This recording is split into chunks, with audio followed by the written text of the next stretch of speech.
When you hear the word minimalism, one of the first things that probably comes to mind is decluttering. After all, I think the most evident and practical application of minimalism is getting rid of things and buying less. But the concept of minimalism can be applied to so much more.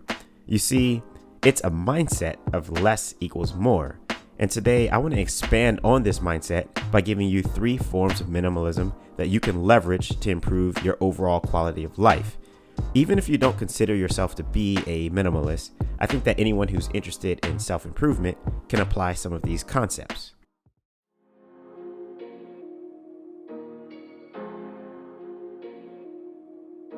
The first is digital minimalism. So in today's information age, we spend much of our time and energy interacting with not only our physical environments, but also our digital environments, primarily through our phones and computers. Throughout my minimalism journey, I've spent much of my time focusing on trying to declutter my physical space and trying not to tie my happiness to material possessions. But one thing that I overlooked was being intentional about my digital habits as well. We now operate in an age where we accumulate a lot of digital clutter, such as photos and videos. These are digital relics that we feel the need to hold on to, I suppose because of the sentimental value that we perceive them to have. These things are accumulating, not unlike physical stuff that accumulates in a garage or basement, except in this case, it's on a hard drive or on a server somewhere. How much more productive could we be in our lives if we were a little bit more intentional about how we use our digital tools and made honest efforts to minimize the amount of time that we put into social media or checking emails or any of the other things that people do on their devices? This is time that could otherwise be going to developing a skill or pursuing a passion, even working a side hustle, or just doing things in our lives that bring us joy. What's the cost of constantly being plugged into the digital world or being a digital hoarder? I say that we pay for these things not only with our time, but also our happiness and our overall sense of clarity. We only have so many hours in a day, and we spend much of this time distracted by things that are happening in a virtual world that doesn't match our physical realities. We amass large and unimaginable digital footprints that, just like physical clutter, keeps us at a heightened state of alert, triggering our anxieties, stressing our minds, and making it difficult to enter into that flow state that we need to focus deeply on whatever task is at hand. By becoming a digital minimalist, we unlock so much more creative potential and productivity within ourselves.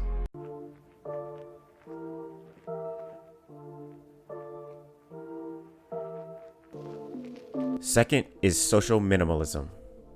So in today's highly connected society, we can travel to pretty much anywhere on this planet within a matter of hours, and we could communicate with just about anybody instantly.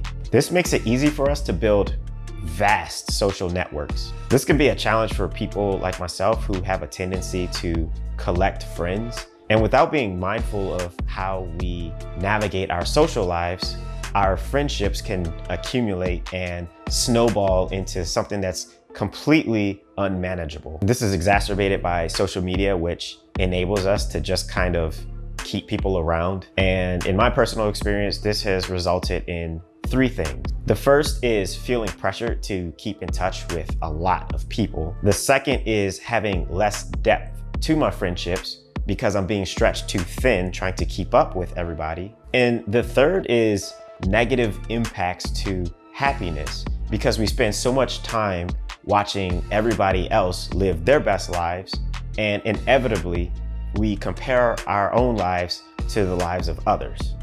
So maintaining friendships and social circles requires a lot of work, and oftentimes these relationships are not really deserving of the time and attention that we put into them. Like many other things in life, friendships and relationships that were once fruitful may no longer provide the same value to your life that they once did.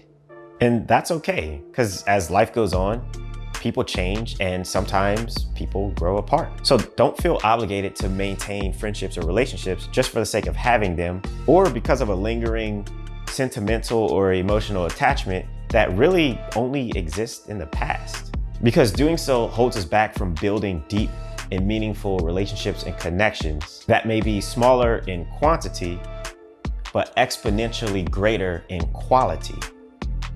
Imagine for a second that you're the proud owner of 100 cars. Now, these cars are all unreliable and may or may not get you to your destination, but they require routine maintenance nonetheless. Now, imagine the check engine lights on all 100 cars have gone off. How would you feel? Overwhelmed? Stressed? Now, compare that to owning just one car that's in excellent condition and will get you to your destination every single time. When the check engine light goes off, you only have one car to worry about. This is a case where trust and reliability trumps quantity. And I see our social connections in a similar light. A smaller handful of higher quality relationships with people that you can trust and rely on yields far more satisfying and fruitful interactions with the other people in our lives.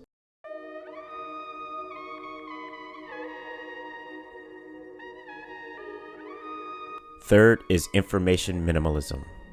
So digital tools like social media, as well as the expansive social networks that they enable us to have, opens us up to a lot of noise and clutter.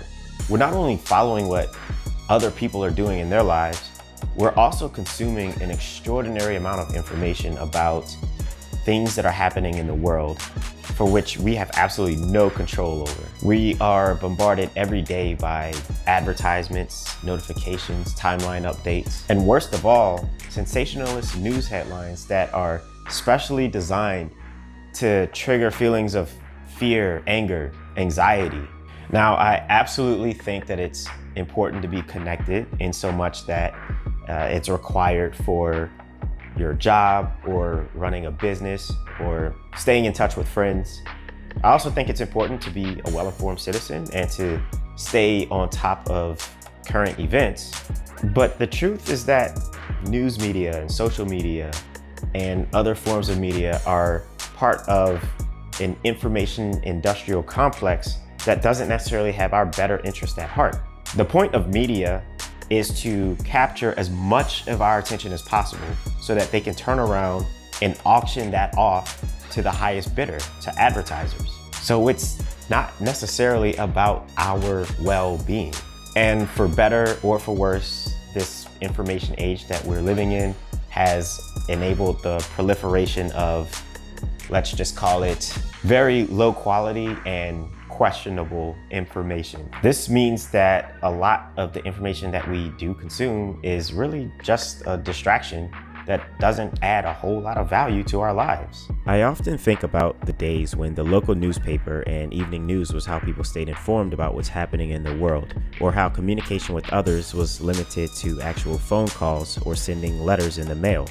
In these cases, the flow of information was controlled, and people didn't have this constant stream of notifications distracting them from the things that they were focusing on.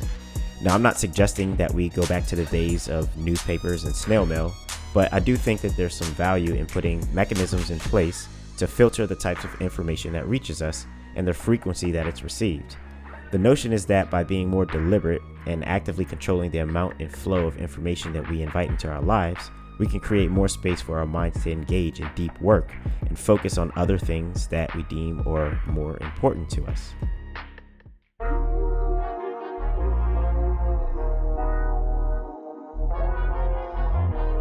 This is the Level Up Society, where we discuss all things about self-improvement and becoming the best version of yourself. If you like the content in this video, please go ahead and click the thumbs up button and subscribe. And until next time, I will see you later.